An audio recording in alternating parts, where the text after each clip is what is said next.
وَلَقَدْ يَسَّرْنَا الْقُرْآنَ لِلذِّكْرِ فَهَلْ مِن مُّدَّكِرٍ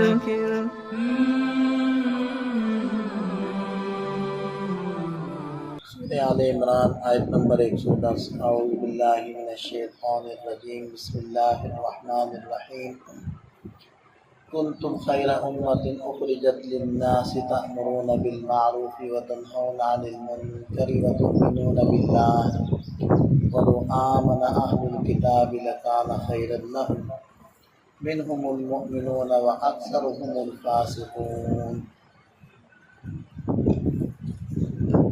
اس امت کی بقیہ امتوں کے اوپر جو فضیلت اور فوقیت حاصل ہے اس کی مختلف وجوہ مختلف آیات کے اندر بیان ہوئی ہیں۔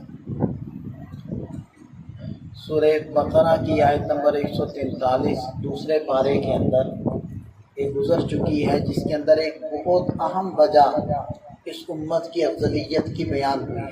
وَكَذَلِكَ جَعَلْنَاكُمْ أُمَّةً وَسَطًا، کہ اس میں اس امت کے اعتدال مزاج کو بیان کیا گیا اور اس کی زندگی کے ہر شعبے کے اندر ایک خاص اعتدال اللہ تعالیٰ نے اس امت کو بخشا ہے۔ یہ بھی افضل ہونے کی وجوہ میں سے ایک بڑی اہم وجہ ہے۔ تو انہی وجوہ میں سے ایک اور وجہ اس آیت مبارکہ میں بیان ہو رہی ہے کہ یہ امت بقیہ امتوں سے افضل اور بہتر کیوں ہے۔ تو ارشاد فرمایا کنتم خیر امت، تم بہترین امت ہو، اخرجت للناس، کیونکہ ایک وجہ اس کی یہ ہے کہ تمہیں لوگوں کے نفع کے لیے دنیا میں بھیجا گیا ہے، اور نفع بھی کون سا، دنیاوی نہیں بلکہ اخروی۔ اور ظاہری بات ہے جو دنیاوی نفع ہوتے ہیں وہ تو انسان کی موت تک ہوتے ہیں، اور جو اخروی نفع ہوتے ہیں وہ انسان کی نہ صرف یہ کہ دنیا کے لیے ہیں بلکہ آخرت کے لیے بھی ہیں۔ اور دنیا کا رہنا بہت معمولی اور مختصر اور تھوڑا سا ہے، اور آخرت میں رہنے کی ابتدا تو ہے لیکن انتہا کوئی نہیں۔ وہ رہنا، وہ زمانہ شروع تو ہوگا لیکن اس کا اختتام نہیں ہوگا، اس کی انتہا نہیں ہوگی۔ وہ کب تک رہے گا؟ وہ ہمیشہ تک رہے گا۔ تو اس لیے آخرت کی جو نفع والی چیزیں ہیں وہ زیادہ اہم ہیں۔ مطلب اگر آدمی مختصر الفاظ میں سمجھنا چاہے اس بات کو تو یوں سمجھ سکتا ہے کہ جتنا دنیا میں رہنا اتنا دنیا کے لیے کر لے، اور جتنا آخرت میں رہنا ہے اتنا آخرت کے لیے کر لے۔ تو بہرحال یہ جو انسانوں کے لیے، انسانیت کے لیے یا لوگوں کے نفع کے لیے اس امت کو بھیجا گیا، تو اس نفع سے مراد اخروی نفع ہے، اور وہ کیا ہے؟ تأمرون بالمعروف وتنہون عن المنکر، کہ تم لوگوں کو معروف کا، نیکیوں کا، اچھی باتوں کا حکم کرتے ہو، وتنہون عن المنکر، اور منکرات سے یعنی بری باتوں سے تم لوگ منع کرتے ہو۔ دیکھیے یہ جو امر بالمعروف اور نہی عن المنکر ہے، یہ ایسا حکم ہے کہ یہ پہلی امتوں پر بھی یہ واجب رہا ہے، اور یہ ذمہ داری پہلی امتوں پر بھی رہی ہے، لیکن جو اس کا کامل درجہ ہے وہ اس امت کے ذمے فرض ہوا ہے۔ کمال کیا ہے؟ پہلی امتوں کے ذمے صرف زبان کی حد تک تھا اور دل سے برا جاننا اس حد تک تھا، لیکن اس امت کے لیے شروع کہاں سے ہوتا ہے کہ سب سے پہلے برائی کو اپنے ہاتھ کی طاقت سے روکنا، یعنی یوں کہہ لیں کہ جہاد اس امت کے لیے فرض ہے۔ پہلی امتوں پر جہاد فرض نہیں تھا، اور ظاہری بات ہے کہ کسی بھی برائی کو ہاتھ کی طاقت سے روکنا یہ جہاد ہے، اور جہاد کے مختلف طبقے، مختلف درجے، مختلف شکلیں ہیں۔ تو جہاد اپنی تمام شکلوں اور صورتوں اور درجوں سمیت اس امت پر فرض ہے، اور جو مال غنیمت ہے وہ بھی اس امت کے لیے حلال ہوا ہے۔ تو یہ جو ہاتھ کی قوت سے کسی بھی نیکی کو نافذ کرنا اور کسی بھی برائی کے سامنے بند باندھنا اور اس کے سامنے کھڑا ہو جانا، یہ ہے جہاد کی شکل۔ تو ظاہری بات ہے جو جہاد ہوتا ہے اس میں اصل مقصد تو قتل نہیں ہے، اصل مقصد تو برائی کو روکنا ہے اور اصل مقصد تو معروف کو قائم کرنا ہے، جو کبھی تو حکومت کے ذریعے سے ہوگا اور کبھی افراد کے مجموعات کے ذریعے سے ہوگا، یہ ہوتا رہا ہے اور ہوتا رہے گا۔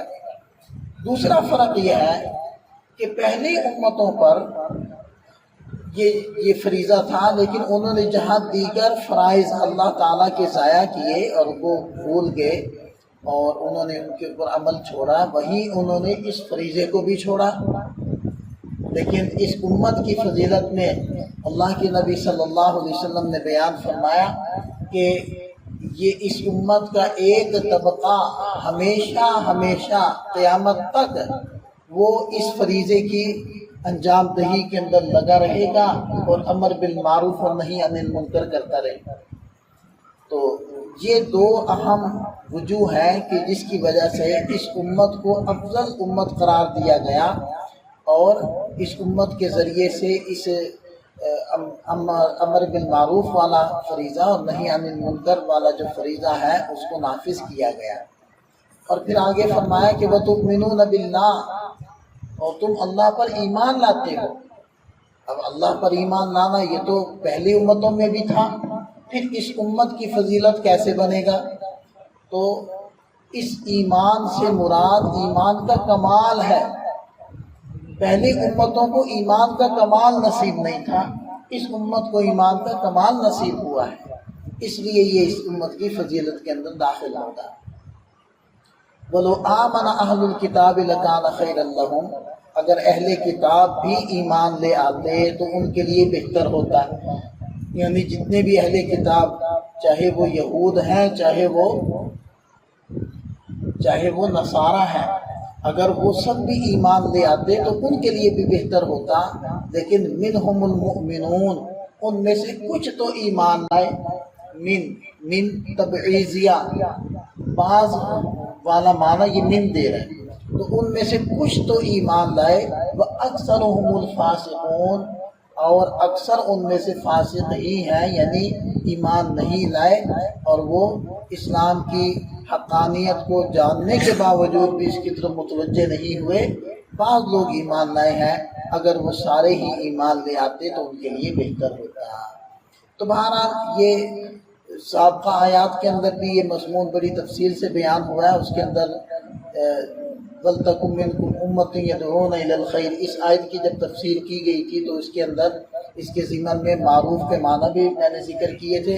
اسی طرح نبی پاک صلی اللہ علیہ وسلم کے فرامین جو امر بالمعروف اور نہی عن المنکر کی تفصیلات کو ذکر کر رہے تھے وہ بھی ذکر کیے ہیں، اس کے اندر وہ حدیث ذکر کر دی ہیں۔ بس خلاصہ اس کا یہی ہے کہ ایک درجے کا یہ جو حکم ہے وہ تو ہر فرد کے ذمے ہے، ہر فرد کے ذمے واجب ہے، فرض ہے، اور وہ اس کے ماتحت ہے۔ ماتحتوں پر فرائض کو لازم کرنا یعنی فرائض ادا کروانا، جیسے خود ادا کرنا فرض ہے اسی طرح ماتحتوں سے ادا کروانا بھی فرض ہے۔